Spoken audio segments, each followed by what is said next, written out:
এটা ইউজ করছি। সো আমি লাইনারটা খুব হালকা লাইনের উপর রেখেছি, কারণ কাজলটা আমরা এখানে একটু মোটা ভাবে পরবো। তো সেখানে আবার লাইনারটা খুব মোটা হয়ে গেলে তো চোখটা ভালো লাগবে না দেখতে। আর আমার বোনের আইসটা হচ্ছে হুডেড আইস, তো বেশি মোটা লাইনার দিলে আর চোখটা বোঝাই যাবে না, আরও চোখটা বরং ছোট লাগবে। তো এখানে আমি ইউজ করছি একটা ব্লাসার। এটা আশা করি কম বেশি সবাই জানো। এই ম্যাজিকের এই ব্লাশের প্যালেটটা ভীষণ ভালো, ভীষণ ভালো। তোমরা যে ইউজ করোনি সে একবার ইউজ করে দেখতে পারো। আমি এখানে ব্লাশের যে তুলিটা সেটাও আমি খুঁজে পাচ্ছি না, তো আমি এটা পাফ দিয়েই আমি এটা মেকআপ করে দিচ্ছি পুরো।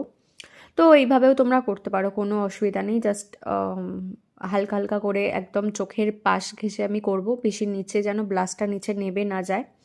নাকে হালকা করে দিয়ে দিলাম, আর চিন এরিয়াটাতে হালকা করে আমি দিলাম।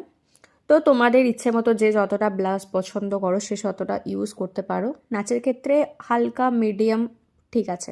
এখানে আমি 3টে রিকোডের লিপস্টিক নিয়েছি, যেটা আমি ব্লেন্ড করে বানাবো।